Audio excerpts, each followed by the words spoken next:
Well, it's championship week for the SOU track and field program as we head over the hill to Klamath Falls and OIT for the Cascade Collegiate Conference Championships for 2012.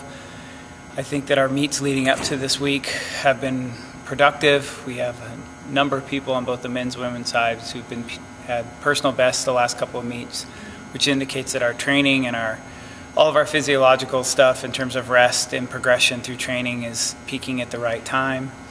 On the women's side, we are looking forward to having both of our relay teams posted strong showings at the Pacific Twilight, and we're looking forward to them posting good times and good places at the conference meet.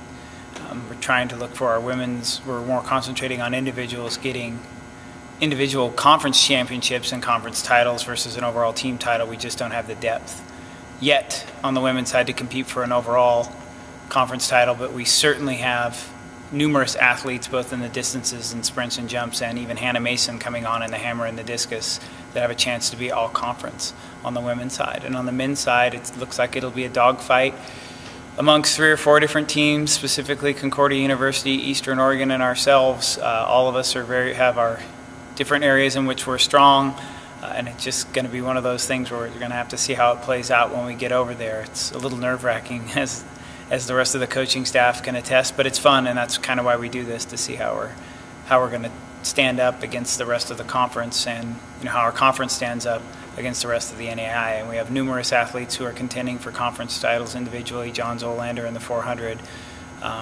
Erica Villa in the 1500, Matt Battaglia in the 800, and I could go on and on. Sullivan Stevens in the 110 hurdle. So we have numerous guys that are contending for individual titles, as well as becomes very important for our guys in the 7th, 8th spots as well. It's only 1 or 2 points, but if we can nickel and dime some teams in certain places, I think that we have a good chance of showing well over at the conference championships at OIT.